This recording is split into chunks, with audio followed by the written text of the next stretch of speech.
Hey folks, it's Maxie here and welcome to another TEW2020 video, another episode of AEW Dynamite, just 2 weeks out from our next pay-per-view, which of course will be Fyter Fest. As always, thanks for taking the time out to watch a video. As always, likes, comments, subs, all that jazz is deeply appreciated. How you finding the wrestling business, how you finding TW in general these days, and of course, if you like to get some more mods, if you'd like to get some more aspects of TW, some people's written and visual stuff, the description down below will offer some good places to check out, and of course we'll have the playlists as well for all previous episodes if you like to do a wee binge if this is your first episode, and of course the WWF one as well. So we're closing in Fyter Fest. The card is pretty much written out and good to go, and I'm really hoping, as you'll see in this episode, to try something I've never done before, and I don't know if it has been done before. At the time of recording it hasn't. So we're looking to try something completely new, at least with TW, and I'm wondering if I can pull it off. So today's show is the RP Funding Centre, so we're looking at getting a good attendance. That'll be just under capacity. I imagine we'll get about 7,500 for this particular show. So let's crack on for another episode of AEW Dynamite. Yikes, not a great attendance, 6,415 at the Funding Centre. 16 segments, so quite a bit to get through today, but I'm hoping it can be a fantastic show. We welcome the AEW fans to another episode of Dynamite. Gia, Tony Schiavone and Excalibur confirm the following will happen tonight: a blockbuster main event between Hangman Page and Rey Fenix. We will also have on tonight's show Trent and Orange Cassidy will team up and they will face the Hybrid 2, which is of course Angelico and Jack Evans. Darby Allin takes on Evilino of the Dark Order, and the number one contender for the AEW World Championship pack will be in action against Shima. What a show this looks potentially to be, and yeah, hopefully it can deliver. Of course, we do have that Matt Hardy retirement ceremony as well, recorded way before Rey Mysterio's. So I'm actually doing this 2 days before Rey's. This is Saturday, the Mysterio angle being the Monday, so yeah, technically I'm before it. So yeah, still a show.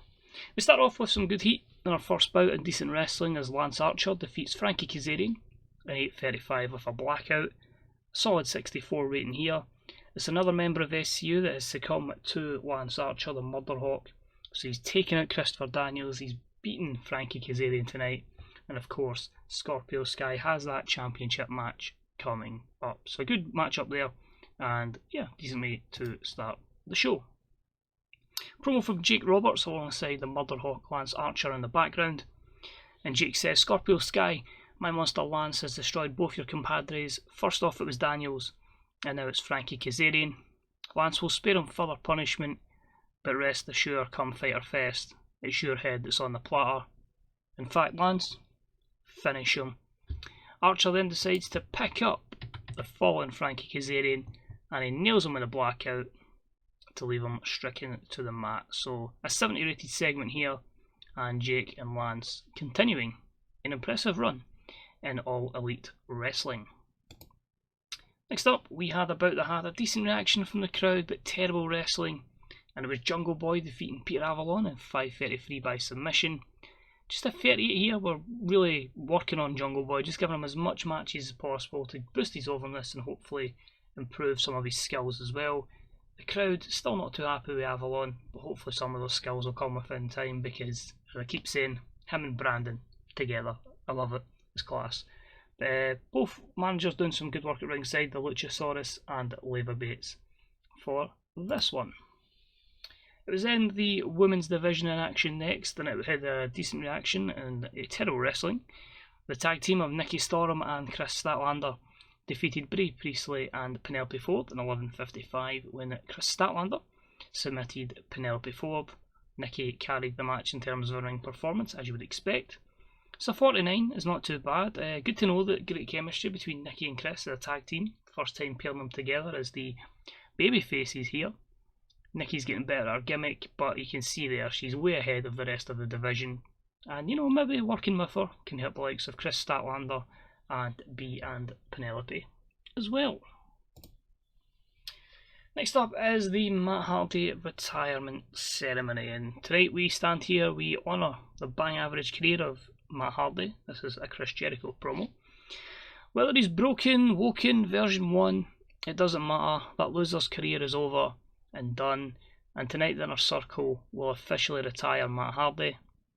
Matt did have a great mind for the business, and he did reinvent himself on numerous occasions, but that was merely his downfall. I personally believed his downfall was his addiction to being a spot monkey. Well, he personally believed that, but in reality, his downfall was challenging the Inner Circle. So we could babble on, but really we're just wasting everyone's time over a complete goon. So it gives Chris Jericho, the great pleasure to announce that as of today, Matt Hardy is officially, and as you would expect, Matt Hardy's laugh of the ha ha ha ha in the background interrupts this portion of the promo. So 78 from Jericho advances the storyline, Jericho done well. So what then does this mean with Matt Hardy going ha ha ha ha? Matt Hardy promo then says, Allez champion, do not fear, as Matt Hardy will never die and Matt Hardy will never be retired. I bring good news, Mr. Jericho, le asshole. I will be good to fight at Fyter Fest, but I have come up with the most cunning of plan. One I'm sure you will be man enough to accept. On the night of the Festival of Fighting, I have asked the Bucks of Youth and the Nightmare Cody to join me. Now I hope that you, the circle that is internal, will join me at the Hardy Complex. Why do you ask? I challenge you to a House of Hardy match.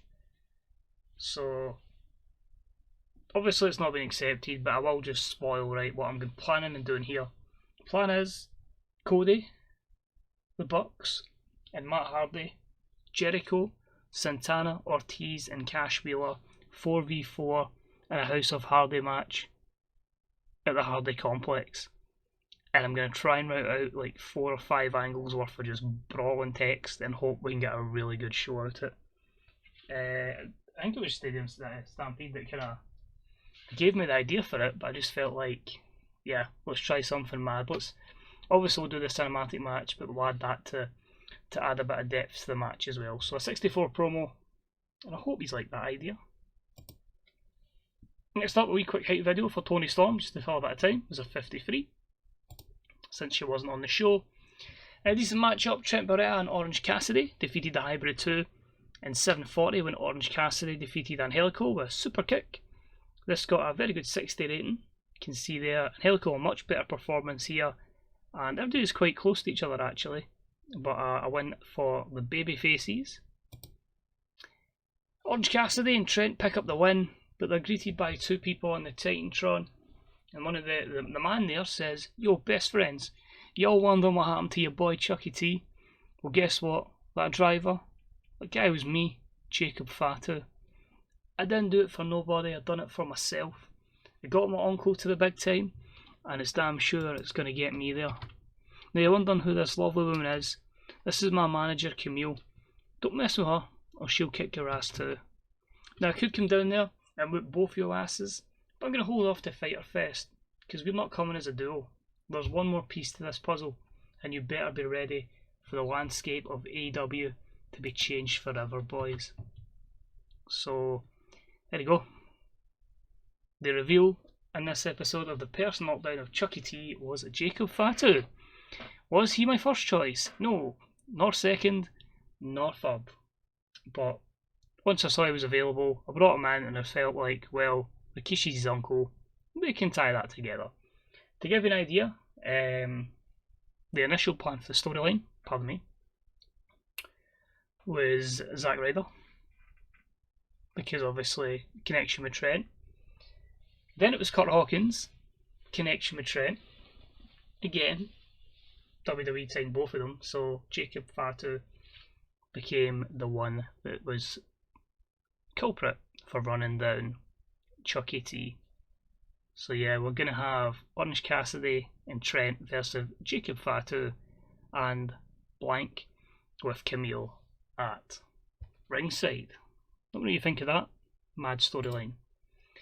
Next up, A good matchup, we had Pac defeat Shima in 905 with a shooting star press. A 65, I feel like this would have been a lot better. I think the injuries probably really dampened this. A 52 for Shima, an 81 for Pac. Got the crowd hotter with Pac's performance being good. This was just a regular match as well. The injury was a subarachnoid intramical hematoma. And horrible injuries, so we'll just see how bad that is when the medical comes up. So that's not ideal. Next up, Pac picks up the win though, and he celebrates in the top rope, but hold on, in the ring, it's Jon Moxley! And he pulls down Pac, kicks him in the gut, and he nails him with a paradigm shift. Moxley stands tall above Pac with the AEW title lifted above, and he screams in his face saying, "I'll see you in 2 weeks, you bastard," as that AEW Championship match will take place. A solid 79 promo. The World Championship storyline advances. Moxley came across well. And on to the next segment we go, which was a decent match. We had Darby Allin defeat Evil Uno in 10:01 with a coffin drop. A 71 here. A big difference in performance. Darby with an 80. Evil Uno with a 44. Advances the Join the Dark Order storyline. And it got the crowd hotter again, so we're slowly hoping they'll be ready for that main event. And that was just a regular match as well. The worry is though, the crowd are fairly hot, and I did make my main event to steal the show. But Darby Allin picks up the win over Evil Uno, which in turn leads to Brody Lee. So in a few words to Darby Allin. Darby, what a fine victory that was, young man. Evil Uno was no mug and you did well to beat him, but look at you, you're a loner. No friends, no allies. Hell, do you even have a wife or a partner? It's kayfabe. Ignore Priscilla Kelly at this point. Anyway, what I'm trying to say is you're good, but you could be great. And you could be a future world champion and have it all. And do you know who could help you? That's right, the Dark Order. Join us. Darby ponders for a moment and he just blanks him and walks off. Brody Lee says, "It's okay, Darby. Give me your answer next week. I'll be waiting." So the storyline advances. A 69 promo from Brody Lee. He wants Darby Allin in the Dark Order. Could that one materialise? We then have a promo with Hangman Page. I've got a feeling this is going to be a pop losing show. This week, it feels like it's the first time in forever that I get a chance to show the world what I can do as a solo act here in AEW. With Kenny's unfortunate loss last week, it's up to me to pick up the pieces and defeat Pentagon Jr. this week. Sorry, I meant Rey Fenix. I think it's Rey Fenix. One of them's getting it's Rey Fenix. Pentagon Jr. getting an injury with AAA. This is why it's a singles match tonight. So it should be Rey Fenix. Well, I do. Fuck I will. Fuck yeah, I will. I'll do some cowboy shit. And then I'm going to have some beers after it. So, but is he going to do it? He believes he's going to beat Rey Fenix in this match. And hopefully, it can gain us some pops. That's just a typo there. It's Rey Fenix. And the match itself, saved the day, thank God. 81 rating, so absolutely delighted with that. About the had great wrestling and good heat. Hangman Page gets a big victory over Rey Fenix in 12-12 with the Adam's Apple. A 68 for Hangman, a 77 for Rey Fenix. He got the crowd buzzing, as I say, steal the show matchup. And the only negatives was Rey Fenix's inconsistency, but overall, really happy the two mingled together. As I say, it would have probably been Hangman versus Pentagon, but the injury with AAA. But yes, basically, it was going to take him out of Fyter Fest, but I was allowed to do low risk surgery, which means he's out a week, so he'll be back for Fyter Fest. So that match is pretty much in the boot, so I can confirm as we hit finish show, pop in 8 regions, so that won't be in some of the major ones that we need. So maybe we should be looking a bit higher than that. Maybe I believe an adjustment to a few segments would have been fine, but yeah, we're looking now at Moxley versus Pac. That's been confirmed for the AEW Championship. Obviously, Scorpio Sky versus Lance Archer is in as well. Hangman Page and Kenny Omega versus the Lucha Bros in a rematch for the Tag Team Championship. Tony Storm versus Nyla Rose. And Best Friends versus Jacob Fatu and a mystery partner. And of course the House of Hardy matchup. Cody, the Bucks, and Matt Hardy against Chris Jericho, Santana and Ortiz, and Cash Wheeler. Unfortunately, another big idea I had has been scuppered. Two, actually. We tried to sign Keith Lee. He's re-signed with WWE. I just felt like he was somebody that was just had to bring in.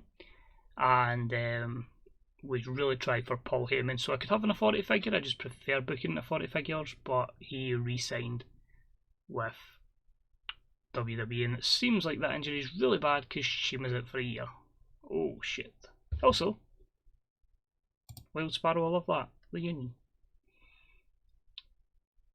Let's have a look at our mail then. John Moxley says Nikki Storm is too small. Figures was a 1.54, I believe that might be our highest so far by quite a bit. And we'll check that Shima injury in the medical setup. So a few things to check. So if we just quickly go to AEW, number 5 in the world. Top 100. Oh no, it wasn't. Our last two shows have been far better than that. It's actually number 6. So not ideal. It's dropped a wee bit. Number 6 there with 1.15 million. So we've dropped 100,000. So we'll need to try and gain that back. In terms of actual shows, well, you can see where we are in terms of Dynamites. So, it could be better. All Out's still a prime show so far. Right, medical. How bad is this injury? Let's have a wee quick look. So we can see here, we get quite a few people out. Shima's out for a year and 2 weeks. Medium risk, I don't want to take it. So Awesome Kong's back in 11 days. 2 months for Sabin. 41 days for Chucky T. 1 year and 2 weeks for Sema. 40 days for Jimmy Havoc. 1 day for Pentagon. And 11 days for Stu Grayson. I haven't sent away Britt Baker. I just feel like we'll just give her money. And then she obviously will be away on her pregnancy leave for a bit. So that's obviously going to take her out. 21 days. So there's... Let's just put her away actually. Time off. There you go. 3 weeks. That'll take you right up until... There you go. That means she'll be even more happier, hopefully. So last thing I just want to cover before we crack on is obviously last night's AEW Dark. I decided to opt for the Butcher and the Blade to defeat Sonny Kiss and Joey Janela. We had hype videos for Deonna Purrazzo and Big Swole. Shawn Spears defeated Austin Gunn with a Chris Statlander video. Hikaru Shida defeated Levi Bates. Hype video for Luchasaurus, Jungle Boy and Marco Stunt. Kip Sabian defeated Brandon Cutler. A Jacob Fatu and Camille music video as well. And Dustin Rhodes defeated Peter Avalon in the main event. So quite a few people I'm still not really using a lot of, but really giving the women a lot of hype on this show. If I can get a bit more star power, I would actually like to do a women's show at one point, but obviously with how they are in this type of product, it's going to take a while to get there. So we'll call it there. Thank you very much for staying tuned for just under 19 minutes worth of content, and hopefully I'll see you next week for the Go Home show. So thanks for watching, stay safe, and I'll see you soon for some more All Elite Wrestling on TEW2020. Bye bye.